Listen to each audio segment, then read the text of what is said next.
Je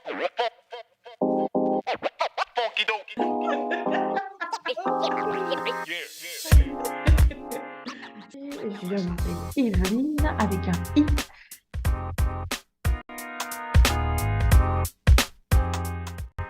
Et donc moi je suis sur la Belgique.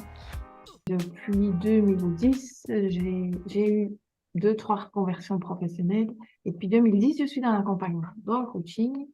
Et puis depuis 2017, dans les constellations familiales et systémiques. J'ai un enfant de 22 ans, un grand-fils de 22 ans, qui en valait bien deux point de vue énergie. Et point de vue énergie, bougeotte, etc. Et là, bientôt, je vais emménager enfin sous le même toit avec mon compagnon avec qui je suis depuis 15 ans. Voilà. Magnifique. Ça, c'est un grand moment, ça. Ouais, Oui. c'est chouette. Oui. Super. Mhm. Et est-ce que tu peux me dire qui est-ce que tu accompagnes comme type de personne dans tes accompagnements au jour d'aujourd'hui, on va dire, hein? Ah oui.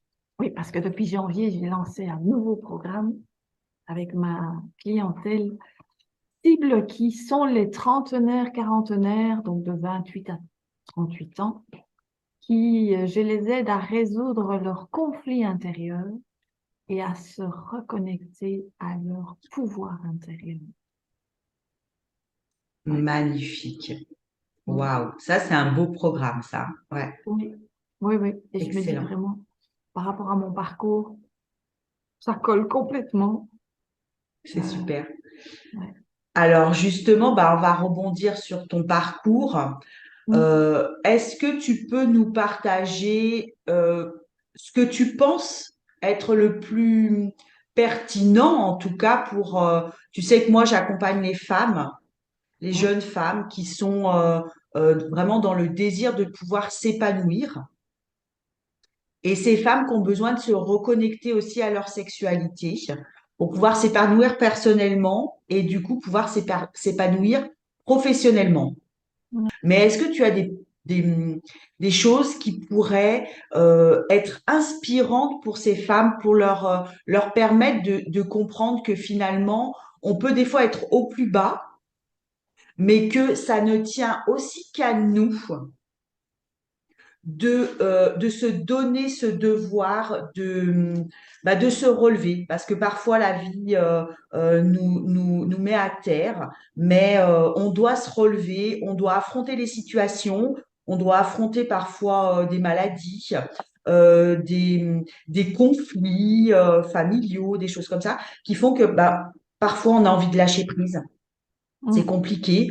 On pourrait avoir envie d'accéder à la dépression ou au burn-out parce qu'on se dit finalement, ça me permettrait de faire une pause aussi parce que des fois la maladie nous permet aussi de pouvoir se dire là, je peux m'autoriser socialement à faire cette pause, mais comment en sortir? C'est ça, c'est qu'à un moment donné, c'est bien aussi de s'autoriser à aller mieux et à Oui. affronter les choses. Voilà. Il y a, sur ce que tu as dit, il y a quelque chose sur lequel je voudrais rebondir parce que j'ai connu des dépressions, des burn-out.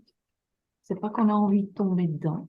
Parce que ceux qui nous écoutent, celles qui sont dedans pour tes clients et ceux qui sont dedans pour mes clients, ils n'ont pas envie de tomber dedans. Ils tombent dedans ou ça leur arrive et, ils n'ont pas le recul de se dire waouh, j'ai tout en main pour rebondir et je suis quelque part responsable. Cette maladie veut me dire quelque chose. Quand on est dedans, en tout cas moi, ce qui m'a aidé, c'est de me dire toute seule, tu n'y arriveras pas. Toute seule, tu n'y arriveras pas. Et c'est d'avoir vraiment cet instinct de survie, quand on est dans cette Mhm. position-là, cet instinct de survie, de se dire, il me faut de l'aide.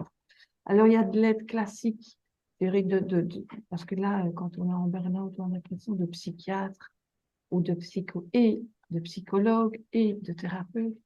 Et, et vraiment, je dirais, ils sont classiques, donc ils ont leur méthode. Et moi, j'ai vraiment eu besoin d'aller même au-delà et d'aller vers de l'énergétique ou vers des personnes qui vont visiter l'invisible. Et donc moi, ça m'est arrivé à mon avis la première fois, genre vers 95, 95. Euh, On est et, suivi en Suisse aussi, alors ça va. C'est ah, 95 aussi ici. On est sauvés. oui, je sais, les petits Québécois, ils le disent aussi à la française. Euh, oui, ouais. Tout seul, on n'y arrivera pas. On y arri- ça, j'en suis persuadée. Il y en a qui y arrivent tout seul, mais vraiment, avec de l'aide, ça va plus vite. Et c'est vraiment quelqu'un qui permet toujours d'avoir du recul et de nous tendre la main et nous tirer de ces côtés sombres. Euh, J'étais jeune, hein, moi, à mes 26 ans, mon mari est décédé d'un accident de voiture. Nous avions tous les deux 26 ans. J'étais jeune, avec un système nerveux très résilient, donc qui a traversé ça, mais waouh! Euh, Et surtout, moi, j'ai eu une connexion à vraiment une sérénité qui était plus grande que moi. Donc, j'étais vraiment canal d'une sérénité qui était plus grande que moi. Donc, je pouvais être habitée par cette sérénité pour traverser ce deuil. Ensuite, j'ai eu un accident de voiture mortel avec un petit garçon de 11 ans. Presque un an après le décès de mon mari. Et là, je traversais la vie, je travaillais. C'était ma solution pour être dans une structure, travailler, continuer et pas me laisser envahir par le deuil peut-être la douleur du décès de mon mari. Et puis ce petit garçon. Là, j'ai fait quelques années plus tard de la thérapie de groupe en Gestalt. C'était un couple qui faisait ça. Et là, j'ai travaillé la culpabilité. Et en gros, vraiment, j'ai regardé chacun. Moi, je pensais que c'était guéri, je n'avais pas, mais si, je portais de la culpabilité. Là, en groupe, j'ai regardé chacun dans les yeux en me disant, enfin, en travaillant cette culpabilité par rapport au décès de ce petit garçon, c'était quelques années plus tard. Euh, et puis, je me suis dépatouillée comme ça. J'ai toujours voulu travailler, toujours faire comme si de rien n'était. Mon mari est décédé, je fais comme si de rien n'était, je continue, je veux faire comme tout le monde, je veux pas de faveur, je pense qu'on fasse de différence. J'ai continué à travailler. J'ai eu une semaine de congé et puis j'ai repris mon boulot. Et puis, pendant comme ça, je ne m'en rendais pas compte. Pendant 13 ans, j'ai eu des hauts et des bas dans ma vie. Ces hauts et bas, toujours ça se déclenchait dans mon boulot. C'est pour ça que je me dis, tiens, c'est un mélange de burn-out ou de dépression, ou les deux, comme les symptômes sont les mêmes. Mais vraiment, ça se déclenche pas les symptômes, oui. On est sans énergie, enfin, quand on burn-out, on a encore des envies, mais c'était les mêmes fatigues, les mêmes, je peux plus, quoi, je peux plus. Et donc, j'ai eu des petites ruptures professionnelles, et toujours, pour rebondir, qu'est-ce que je faisais? Je me formais à une nouvelle technologie en informatique et hop, je repartais et je retravaillais. Je me remettais en confiance avec une Ah oui. formation et puis hop, Mhm. je retravaillais. Donc toujours, moi, ma solution, ça a été travail, travail, travail. Faut que tu travailles. Et, euh, et oui, au bout de 13 ans, j'ai reçu un diagnostic d'une psychiatre qui m'a fait déprimer encore plus vu la nouvelle. C'est que j'avais le trouble bipolaire. Donc, elle a un peu fait en vitesse la généalogie de ma famille. Dans ma famille, c'est un sujet tabou, on n'en parle pas. Même quand on a une dépression ou qu'on va voir le psy, dans la génération de mes parents, on n'en parle pas. Donc, si on avait dans ma généalogie, je n'en sais rien parce que on n'en parlait pas. Et là, ça m'a fait, je me suis dit, là, par contre, j'ai super mal réagi et j'étais dans la lutte, dans mon, je dirais, dans mon premier grand conflit intérieur, de me dire pourquoi moi, pourquoi moi? Parce que ce qu'on m'annonçait, c'est que c'était incurable, on allait juste le stabiliser avec comment on appelle ça, un thymorégulateur. Donc, thymo, c'est de l'humeur, un régulateur de l'humeur. Et que c'est tout ce que je pouvais. Et ça, c'est pas guéri, ça ne se guérit pas. Et ça, je me suis toujours dit, non, ça, c'est pas possible. Donc, j'ai toujours cherché des méthodes. Et, euh, et toujours, toujours voulu travailler. Donc, j'ai eu tous les statuts. J'ai été consultante, j'ai été salariée, j'ai été intérimaire, j'ai été au chômage, j'ai été de manière la plus courte possible. Et j'ai même là dernièrement connu ce dernier statut pour lequel j'étais mais super, je me sentais honteuse et coupable. J'ai même connu ce statut en Belgique où on dit ben, quand tu es malade longtemps, tu entres en incapacité. Et puis si tu es en incapacité de travailler, après un an, tu rentres en invalidité. Même ça, j'en avais honte. Je n'arrivais même pas à le dire à ma famille. Je vais même un peu pleurer. J'arrivais même pas à le dire à ma famille, à mon fils, à mes frères et sœurs. Je n'arrivais même pas à le dire. Désolée. Et c'est bien parce que tu nous as dit que justement, la première partie, t'as beaucoup caché, première partie de ta vie, t'as beaucoup caché tes émotions. Ouais, ouais. Et je pense que dans ta deuxième partie de vie, tu les libères. Mhm.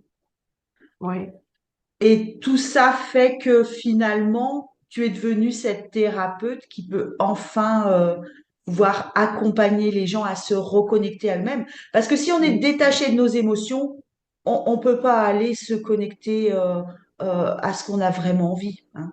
ouais, tout à fait.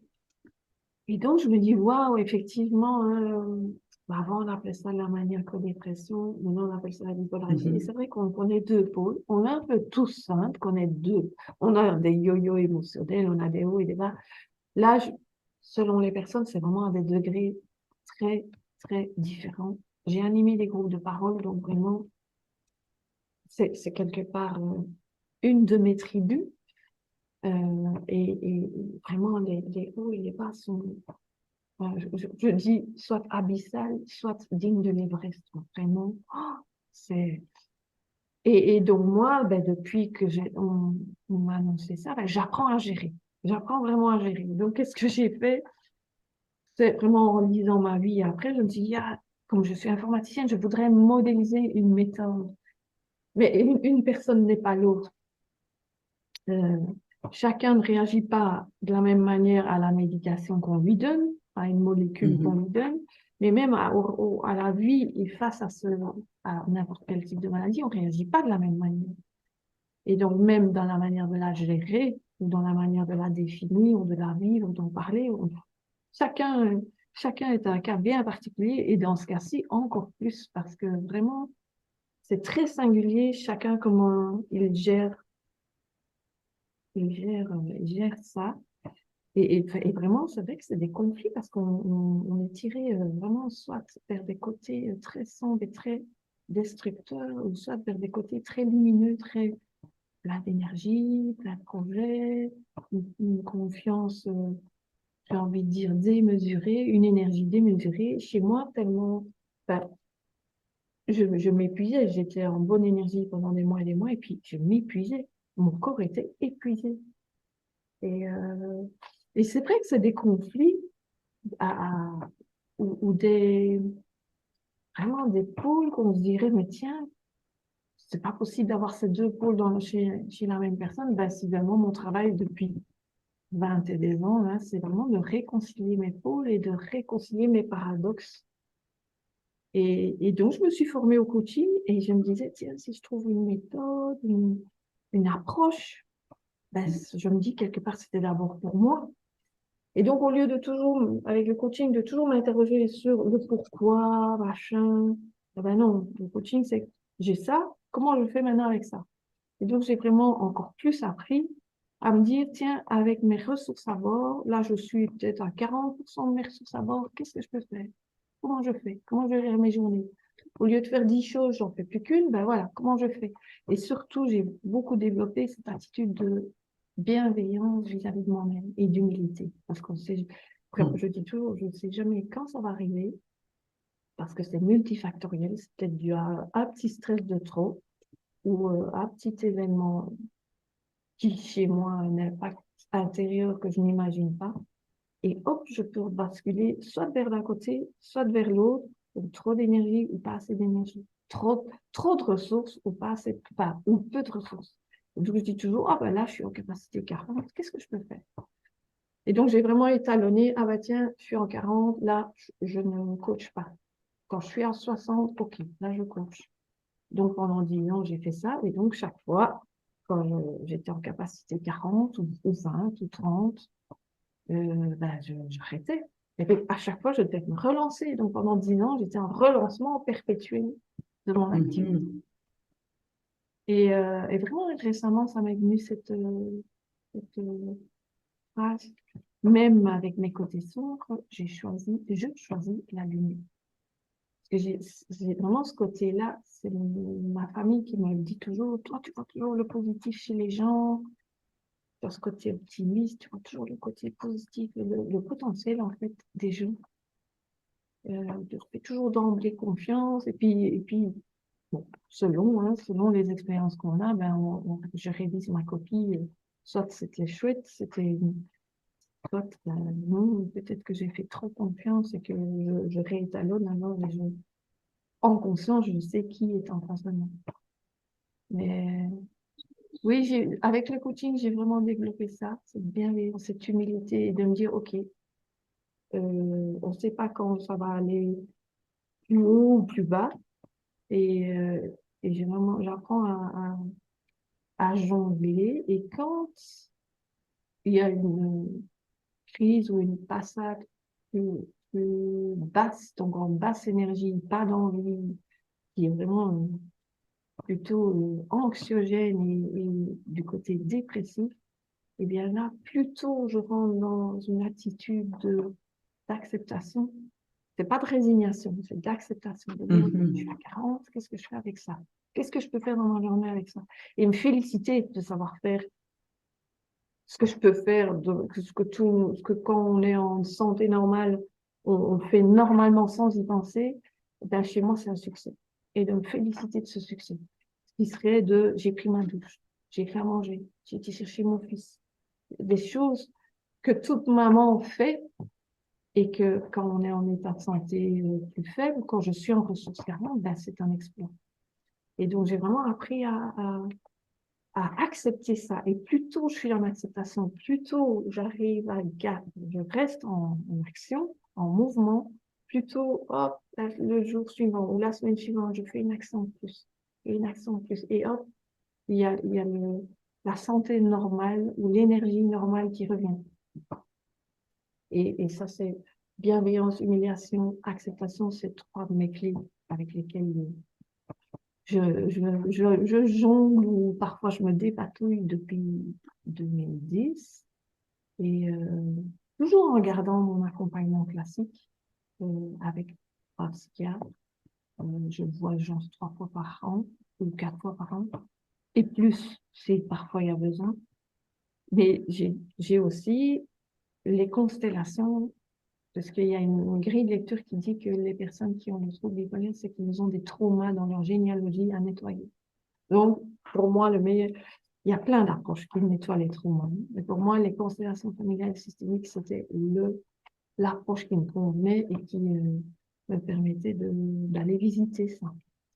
Et donc, depuis 2008, je pratique les constelles. Depuis 2017, je me suis professionnalisée pour moi, passer de l'autre côté de la barrière et faciliter les constellations. Et donc, effectivement, j'ai été nettoyer des traumas et j'en ai toujours, et on est toujours en chemin. Et là, c'est une approche de nouveau qui peut paraître paradoxale, mais on n'est pas dans le comment. On va dans le pourquoi, puisqu'on va dans la généalogie. Mais on va dans le pourquoi sans que le mental commence à décoder, expliquer, etc. Non, on va Mhm. dans le pourquoi, mais juste aller libérer des blessures, aller libérer des traumas, aller pardonner euh, des choses, ramener de l'amour dans le système familial. Et c'est au niveau des cellules, au niveau des mémoires cellulaires, au niveau du ressenti, au niveau du corps que l'on travaille. C'est pas le mental est là juste pour nous aider à mettre des mots très simples, très brefs sur tiens, qu'est-ce que je ressens? Et là, ça m'a encore amené une couche de plus de bienveillance et de non-jugement. Parce que dans nos généalogies, les, les, les du temps des grands-parents, les codes n'étaient pas les mêmes. Ce qu'on dirait discriminatoire ou machiste à cette époque-là, ça n'existait pas. Et quand on va visiter ces périodes-là, c'est sans jugement et avec beaucoup de bienveillance. Et là, voilà, on va visiter des pôles abyssaux, ou bien vraiment, c'est une approche qui complète très bien le coaching. Toutes les deux sont systémiques. Et ce qui n'empêche pas que j'ai toujours mais je dirais, ils sont beaucoup moins, l'amplitude est beaucoup plus petite et beaucoup plus gérable.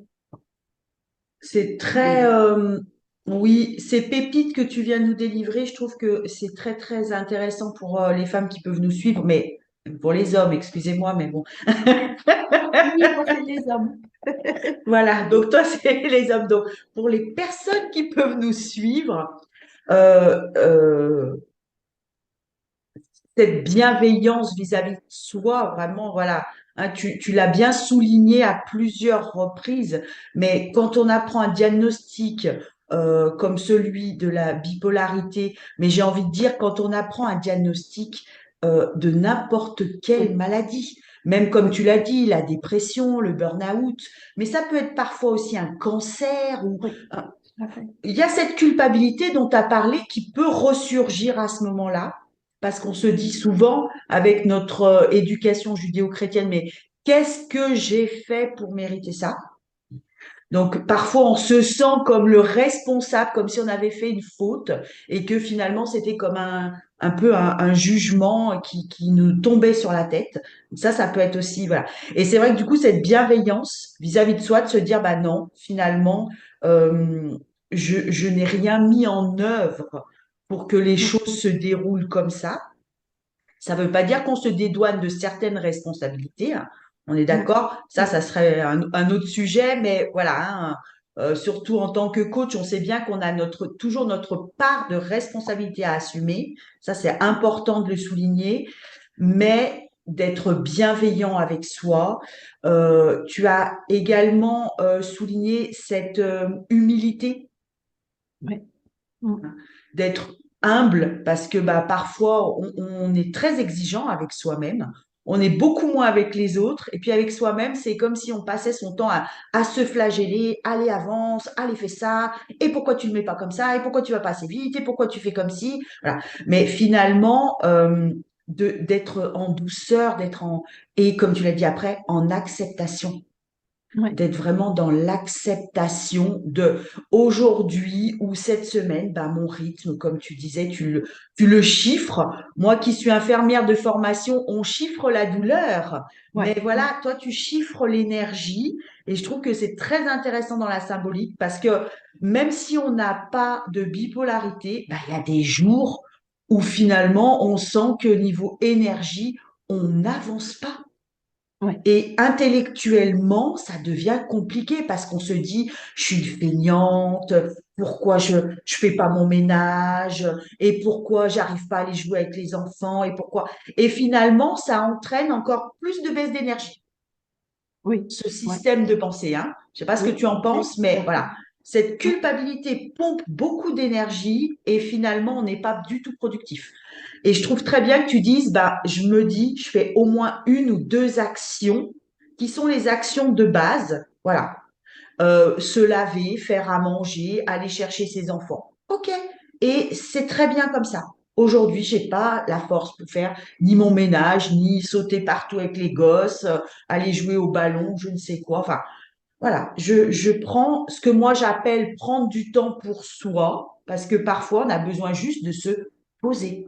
mm, Voilà, c'est pas ouais, forcément aller courir au spa, aller courir au sport, aller courir chez l'esthéticienne, chez le coiffeur. Non, juste prendre du temps pour soi, se poser, de se ressourcer, de se remettre en énergie parce que voilà, on n'a pas on n'a pas le peps. C'est comme si la machine, on n'arrivait plus à la faire avancer vite, quoi. Voilà. ouais, Mais c'est pas ouais, grave. Voilà, c'est pas mm, grave.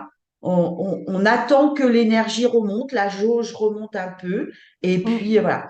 Alors, toi, tu l'exprimes bien, hein, voilà, c'est dans des proportions différentes, mais c'est bien qu'on puisse avoir cette vision un peu caricaturale, on va dire, de l'énergie très haute ou très basse, parce que finalement, quand on n'a pas ce symptôme enfin, ce diagnostic de pathologie, euh, on se dit, bah, est-ce que nous, on a le droit finalement aussi d'être comme ça?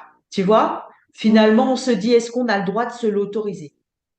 Et je pense que euh, on est tous un peu sur le même moule, on est tous un peu sur voilà, sur le même schéma, sauf que on est soit un peu trop, soit un peu moins, en fonction des jours et en Ouais, fonction de notre état de santé finalement.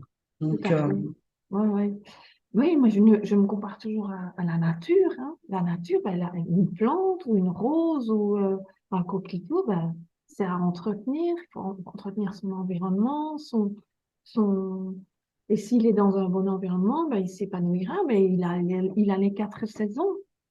Ou comme oui, un arbre, il a ses quatre saisons. Et donc, il y a des périodes de repos. Il y a des périodes où ouais, tout se passe en sous-sol, dans l'invisible. Et le oh, sous-sol, ouais, en hiver, ouais, il se prépare pour le printemps. Il oh, ouais. s'enrichit de de toutes les feuilles qui sont tombées, etc. Il s'enrichit et hop, ça redémarre au printemps. Et je me dis, ben, nous, dans une journée, on a nos saisons, ou dans une semaine, ou dans l'année, on a nos saisons. Mm, tout à fait. C'est C'est normal. une très belle comparaison. Oui, c'est une très Ouais. belle comparaison. Souvent, on entend les gens qui disent, ah ben, moi, j'hiberne en ce moment, j'hiberne. Mais c'est Mm. ça, voilà, c'est Mais qu'ils oui, sentent qu'ils ont besoin de se concentrer comme l'arbre. Il concentre sa sève, voilà, vraiment à un endroit précis, dans son tronc, dans le minimum des branches, pour qu'après, pouf, ça puisse fleurir et mm, bourgeonner. ouais. C'est une très belle image. Merci beaucoup, Evelyne. Tu voulais rajouter quelque chose? Oui, je me rends compte que le coaching, ce qui m'a aussi apporté, hein, c'est que je me suis dit, à un moment, j'ai osé mon rêve. Moi, j'ai grandi à la campagne, j'ai vécu 33 ans à Bruxelles et à un moment, je me suis dit, OK, financièrement, ça tenait la route, machin. Je pouvais aller à la campagne. J'ai remigré à la campagne depuis 3 ans, 3, 4 ans, j'y suis. Et l'environnement, pour moi, c'est très, l'environnement, la lumière, j'ai besoin de beaucoup de lumière, c'est très important pour mon équilibre. Et l'environnement vraiment physique, hein, euh, c'est important. Et alors, dans ma petite maison à Bruxelles, je l'avais aménagée avec soin parce que c'est une de mes valeurs, c'est que les choses soient harmonieuses autour de moi et autant physiquement que dans les relations. Et vraiment ici où je suis, il y a beaucoup de lumière et ça, c'est important. Et vraiment cet aspect, j'ose mon rêve, c'est depuis 2019. Et puis ici maintenant, je réose un autre rêve et c'est avec l'accompagnement que je suis là et qui fait que maintenant j'accompagne des hommes actifs, acteurs de leur vie, à se réconcilier avec leur pôle, leur conflit intérieur et aussi à se reconnecter à leur projet de cœur. Et en fait, c'est ce que Magnifique. je fais moi dans ma vie. Et comme je viens de le faire, Oui, je l'expérimente depuis 30 ans, ben oui, je suis vraiment la personne pour ça. ouais. Et je me rends Tu as compte que fait ce toi, chemin. oui, j'ai fait ce chemin, oui, oui, et Ouais. qu'il est toujours en route, hein. Ça, la bonne nouvelle. Oui, Plus j'aurai des on est cheveux en, blancs, mieux ce sera, on mieux je est en serai. perpétuelle voilà, évolution Oui, et maturation. Voilà, je voilà. n'avais pas envie de dire transformation, mais également en même temps, Oui, voilà, on se oui, oui. transforme. Ah oui, moi je Mais parle de ouais, métamorphose, vraiment. Oui, oui, oui, oui. ouais, ouais. Et plus j'aurai des cheveux blancs, plus je serai meilleure dans mon accompagnement. C'est quand même la bonne nouvelle, ça. C'est magnifique. Merci infiniment pour cette belle authenticité que tu viens de nous partager, tes expériences et qui t'ont emmené où tu es aujourd'hui. Et justement, la deuxième question de cette interview, puisque Ouais. l'intitulé, c'est Les femmes inspirantes, authentiques et imparfaites, c'est Oui, comment est-ce que tu as fait tout au cours de... C'est ça. je suis là La parfaitement dernière imparfaite. question, ouais, je l'adore. Voilà, c'est ce que j'allais dire. La dernière question, c'est ma préférée. Comment est-ce que toi, tu as fait tout au long de ta vie pour rester connecté ou pour te reconnecter à ton authenticité? Parce que c'est parfois difficile, on finit par se perdre, par vouloir plaire, s'oublier. Et à un moment donné, comme tu l'as dit hein, tout au début, il y a cet instinct de survie qui fait qu'on est obligé de rester soi-même, quoi. Voilà. Mhm, mhm. Oui. Ben écoute, donc je trouve que nous sommes des miracles, hein. À l'intérieur de nous, c'est des miracles, tout ce qui fonctionne. Donc évidemment, quand on m'a expliqué, quand on m'a diagnostiqué, premier truc que j'ai fait, c'est 10 séances de psychoéducation. Donc je me suis formée à ce qui m'arrivait et surtout à détecter à trouver mes balises. Donc j'ai désigné plusieurs personnes autour de moi qui me connaissaient et qui me voulaient du bien, de me dire, ah, donnez-moi l'alerte si vous voyez qu'il y a quelque chose, que je sors de mon énergie normale, de mon humeur normale, donnez-moi l'alerte. Ce qui n'est pas évident parce que il y a un mot qui est très compliqué, mais d'ailleurs, je ne le retrouve pas. Anosognosie, c'est que quand on est en haut, on n'a pas conscience qu'on est en haut et on n'a Mhm. pas envie qu'on nous dise qu'on est en haut. En haut, ça veut dire Oui. trop confiant, trop d'énergie, on fait trop de choses, mais trop, c'est pas réaliste pour notre corps. On fait le boulot de Mhm. 3 personnes et donc on va s'user, quoi. On est en train de plus que sprinter et on va s'user et on va s'écrouler, épuisé en burn-out quelques mois après. Et donc, j'avais désigné mes balises. C'était une infirmière qui était spécialisée en psychiatrie, qui avait créé un cours avec un psychiatre qui était spécialisé aussi en bipolarité, et c'était décliné en 10 séances. Il y en a encore d'ailleurs, hein, de ces trucs-là. Il y en a dans toute la francophonie, sûrement dans pas partout dans le monde, hein, dans le milieu anglophone, ça existe aussi. Et donc, c'est vraiment nous informer, nous sensibiliser des différents aspects de cette maladie, de l'hygiène de vie à suivre pour rester en équilibre ou garder l'équilibre, qui est un éternel déséquilibre en fait. Et parce que quand on marche, on est en éternel déséquilibre, quand on fait du vélo, on est Mhm. en éternel déséquilibre, mais c'est le mouvement qui fait on a un équilibre. À une certaine vitesse et un certain mouvement. Et, euh, et donc, je me suis intéressée aux neurosciences, puisque il y a tous des échanges entre les synapses, les neurones, les machins, il y a tous des échanges hormonaux, donc tout ça, j'ai étudié, étudié comme participante, comme Mhm. patiente.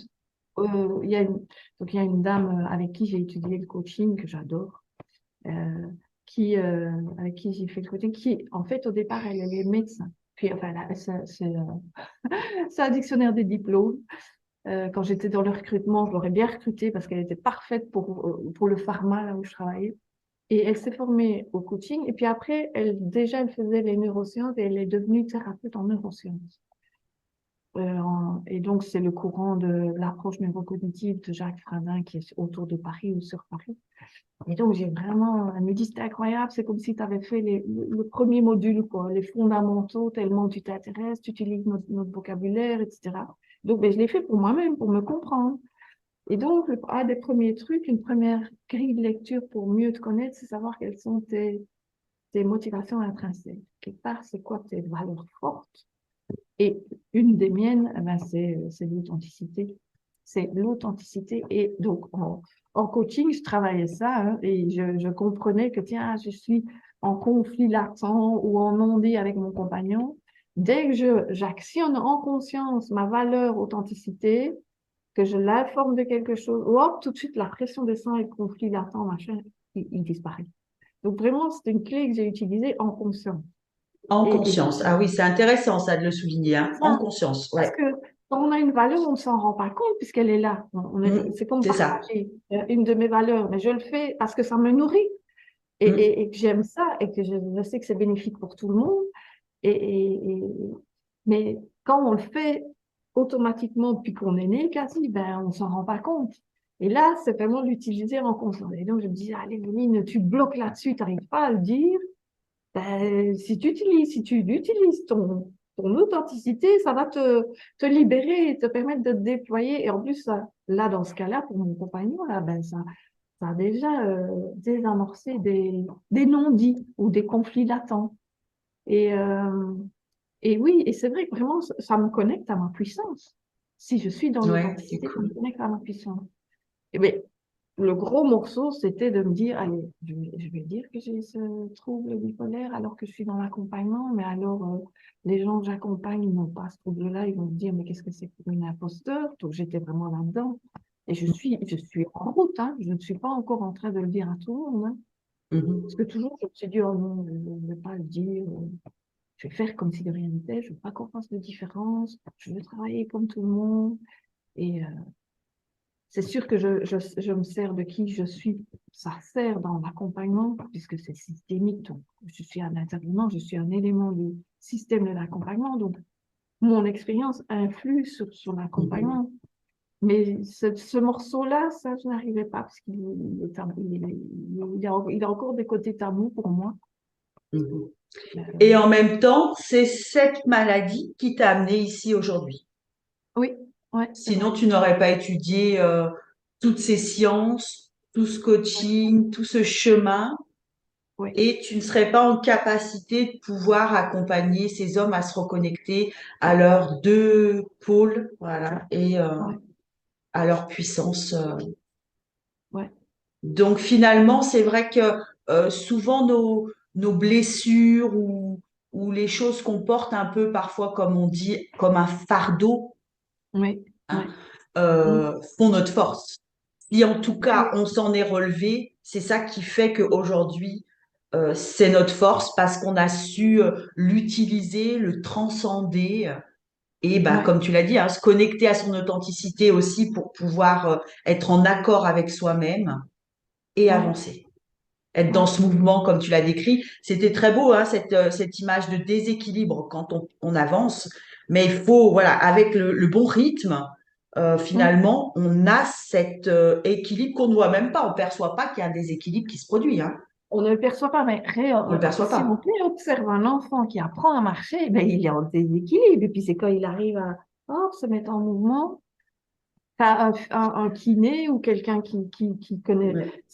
le fait de marcher, ça active plein de muscles sous les pieds. Ben oui, j'avais un collègue coach j'ai un confrère coach québécois là qui est prof d'éducation physique. Donc lui, il a cette grille de lecture vraiment de se dire plein de muscles dans les pieds qui sont activés pour marcher. Et oui, regarde un enfant qui apprend à marcher, mais il est en plein Ouais. déséquilibre. Puis à un moment, il trouve le bon rythme, le bon mouvement, la Ouais. bonne vitesse, Ouais, le bon ouais. déséquilibre pour se mettre en La équilibre. bonne posture également. Ouais, Ouais. oui, C'est vrai, oui. dans toute cette symbolique qu'on doit adopter dans notre quotidien, dans notre manière de percevoir le monde extérieur, c'est utile de pouvoir jouer avec tout ça. Ouais. Et donc, Super. moi, plus j'arrive à être dans mon authenticité, plus oui, je suis dans qui je suis et dans ma force. Ouais, ouais, C'est dans magnifique. ma- C'est super. Oui, parce que c'est ça qui nous permet de pouvoir incarner qui on est. Si on est connecté à Oui, cette authenticité, voilà, du coup, on peut ouais. vraiment être soi-même. Magnifique. On passe à la Oui. dernière question, Evelyne? Oui, oui. Cette fameuse question sur l'imperfection. Ah, Alors, comment vis-tu tes imperfections? alors, ça fait des années que je me dis, intellectuellement, je suis parfaitement imparfaite.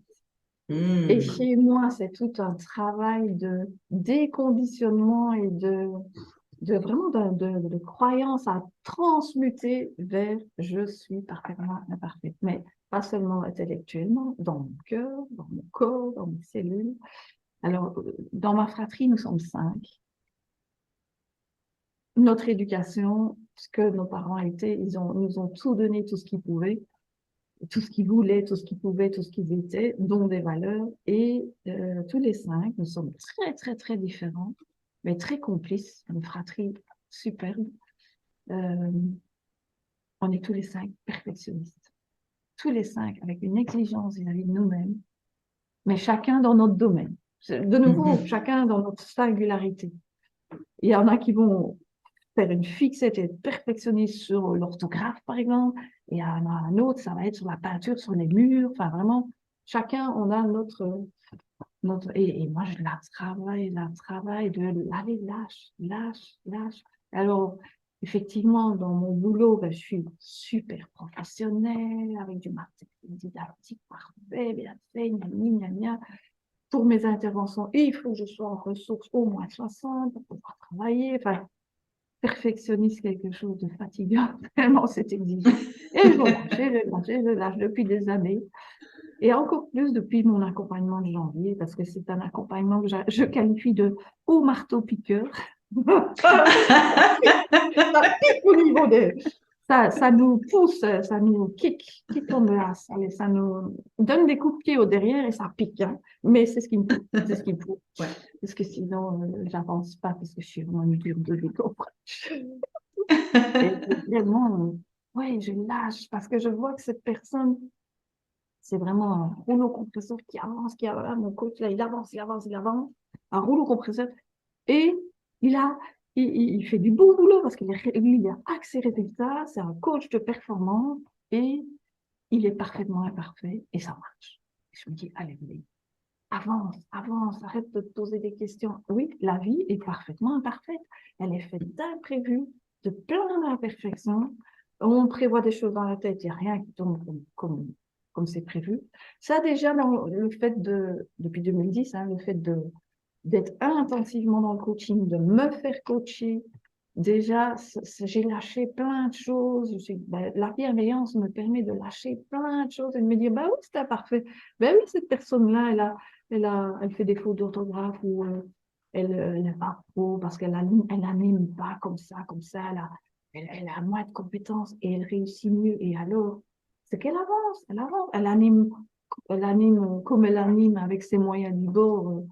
Moi, j'ose même pas, et je me dis, waouh, j'ai plus de compétences, je n'ose même pas animer. Je me dis, ben, c'est parce qu'elle a compris qu'on est parfaitement imparfait. Et oui, non, ça, c'est vraiment quelque chose. Les plans, enfin, moi-même, je suis parfaitement imparfaite avec comme je dis, un cerveau câblé sapin. Gentiment, hein, c'est vraiment un cerveau câblé sapin. Il y a quelque chose, il y a c'est dingue, il y a plein, c'est un miracle, mais c'est normal qu'il y a des petites choses qui fonctionnent moins bien. Il y en a, leur faiblesse, ce sera les articulations, ce sera les genoux. Il y en a, ce sera, ben, ils vont peut-être développer un cancer. On est parfaitement imparfait. Ça, c'est tout un travail. Mais alors là, je sens bien que je l'intègre vraiment au niveau. Et c'est ça. Je rassemble mes caractéristiques comme ça. L'authenticité, la bienveillance, l'acceptation, la perfection. Je les mets toutes ça. J'en fais des bons alliés pour dire avance. Et c'est comme ça. En fait, plus je ne la connais plus par cœur cette citation, mais plus je m'éloigne du jugement de moi-même, plus j'avance avec fluidité. Parce que, C'est très beau. Oui, effectivement, parce que c'est un frein. oui, oui, Hein. Ces imperfections, c'est pour ça que j'aime cette question, parce que je trouve que ces imperfections peuvent être un frein. On oui, peut se trouver trop ou on peut se trouver pas assez, mais dans les deux cas, de toute façon, si on se trouve quelque chose, on est freiné parce qu'on oui, se trouve oui, trop nul ou pas assez intelligent ou pas assez compétent oui, et tout ça nous freine. Ouais. oui, ça me fait, c'est Cette ça. acceptation, on en revient à ce que tu disais, hein, cette Oui, acceptation, ouais. oui, Et puis et ce jugement de soi, mettre à oui, distance ce jugement de soi. Ouais. oui. Ouais, ouais. Mais, et pour moi, en gros, c'est vraiment avancer. J'en reviens avec l'amour avec un grand A, hein. T'avances avec beaucoup de bienveillance pour toi et d'amour pour toi, et tu dis, OK, j'avance, même avec mes imperfections, j'avance, je fais mes ateliers, je fais mes accompagnements, j'avance, et en plus, Mhm. je, bah oui, pour moi, c'est ça. J'ai vraiment eu un point de bascule dans les années 90, 90, que de me dire, je vais éclabousser mon entourage de mon humanitude. Et j'ai eu ce point de bascule parce que j'ai toujours fait du développement personnel. J'étais consultante en informatique à cette époque-là. Je me disais toujours, je veux être centenaire pour voir les progrès technologiques. Je me suis rendu compte que dans la gestion des projets, c'était pas la technologie qui freinait les projets, c'était conflits humains Mhm. ou les petits jeux de pouvoir dans les équipes. Ou, hein. Et, et puis, j'ai fait ma conversion vers les ressources humaines. Et, et, euh, et je me dis, oui, vraiment, j'ai perdu mon fils. Euh, oui, éclabousser. Je me suis dit, je veux contribuer à, au développement de l'humain, au développement des relations humaines, euh, en parallèle avec le développement de la technologie et de l'informatique. Vraiment, dans les fins des années 90, je me suis dit, je veux contribuer et éclabosser mon entourage de tout mon côté, mes caractéristiques lumineuses, en sachant que c'est grâce à mes sombres que j'ouvre mes lumineuses aussi. Et je choisis Très beau. le côté lumière. Ouais, ouais. Superbe. Lumière. Est-ce que tu veux nous dire quelque chose pour le mot de la fin? Oh! Eh bien, l'humilité, c'est d'accepter de se faire aider, hein, Ouais. parce qu'on va plus vite et plus loin et plus haut. Mm. C'est vraiment ça. Et je le dis pour moi-même et pour toutes ces personnes et qui n'attendent que nous ou qui ont besoin de nous pour avoir ce petit coup de pouce et qu'elles se lancent en restant bien souveraines d'elles-mêmes et de leurs décisions et de leur vie et qu'elles prennent bien conscience de leur part de responsabilité et d'influence dans leur vie et ce qu'elles peuvent en faire. Euh, J'ai longtemps lutté, j'ai perdu beaucoup d'années et oui, pour moi, c'est accepter de se faire aider, c'est accepter de recevoir. C'est un cadeau qu'on Mhm. se fait à soi Ouais. et quelque part, c'est un échange et qu'on fait à l'autre de lui permettre de nous aider, de lui Oui. permettre de donner. Et dans les accompagnements, je dis toujours, moi, j'apprends en tout autant. C'est vraiment un échange. J'apprends tout autant. J'évolue, je me transforme tout autant que la personne que j'aide à se transformer vers ce qu'elle veut, Mhm. vers son rêve, son rêve de cœur, vers son objectif, vers le pourquoi elle se fait accompagner par moi. C'est magnifique. Merci beaucoup, beaucoup, Evelyne, pour ce beau moment que tu nous as permis de vivre avec toi. Merci, Séverine. Ah Je oui, te tu me souhaite, permets de le dire. bah ouais, merci. Tu me permets mon authenticité. Waouh. Sur ce domaine-là bien précis de dire mon conflit intérieur. Ouais, super. Et ben, je suis très, très heureuse que voilà, tu aies pu le dire en toute transparence et puis qu'on ait pu mettre en lumière voilà le chemin que tu as parcouru pour pouvoir vivre avec. Oui, ouais, Voilà. Parce que c'est vrai qu'il y a encore beaucoup de personnes qui aujourd'hui portent en elles des secrets, oui. que ça soit le secret de la maladie ou d'autres secrets, le secret des fois d'une blessure. Je pense aux femmes qui ont été abusées. Souvent, il y a aussi Exactement. cette culpabilité des femmes qui ont été abusées Ouais, euh, et qui ne veulent pas, comme tu l'as dit, être vues différemment, comme si on leur disait, oh ma pauvre, bah dis donc, je te comprends, voilà. Parce qu'on n'a pas envie de recevoir ça. On se sent pas appauvri parce que on l'a bien mis en évidence. C'est aussi ce qui fait notre différence, c'est aussi ce qui fait notre force aujourd'hui, parce qu'on a su rebondir là-dessus, que ça soit une maladie, un parcours de vie, enfin, peu importe, un divorce, ça peut être aussi des divorces, hein, parce que pendant très longtemps, comme tu l'as dit, à l'époque de tes parents, mais moi je vois il n'y a pas si longtemps, d'être une femme divorcée, c'est quand ah même oui, aussi tout à fait. voilà Ouais, catalogué, ouais, voilà, comme si elle n'avait pas réussi à accomplir quelque chose ou réussi à garder l'homme avec qui elle était. Parce ouais. que c'est souvent sur la femme, comme même si ton mari, c'est lui le responsable, il y a encore tout ça qui est dans le Cet collectif, dans le inconscient mental, hein. collectif. Là. Ouais, Ouais, c'est ça, dans l'inconscient, le collectif. Chercher le terme, ouais, voilà. De, ouais, bah, si elle s'est fait tromper, c'est sûrement qu'il y avait une raison. Voilà, tu ouais, vois. ouais. Donc voilà, donc tout, peu importe finalement ce qu'on peut vivre, Je pense que ça peut servir à beaucoup de personnes, aux hommes et aux femmes.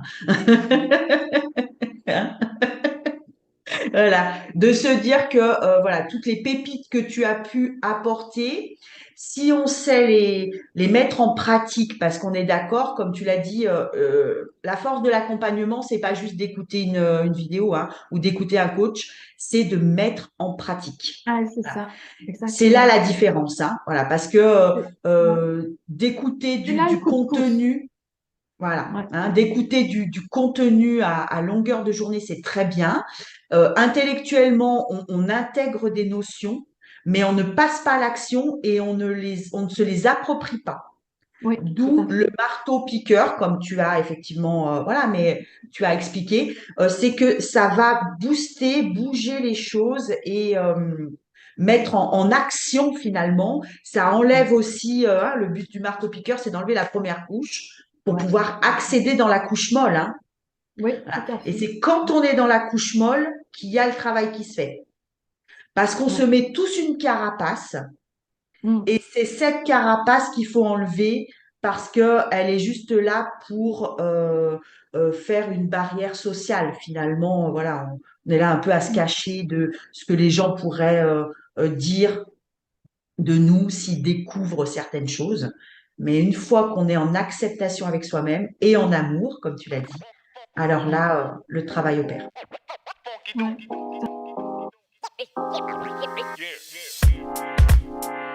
Merci infiniment, Evelyne. C'était un merveilleux moment. Je Merci. te remercie beaucoup. Super.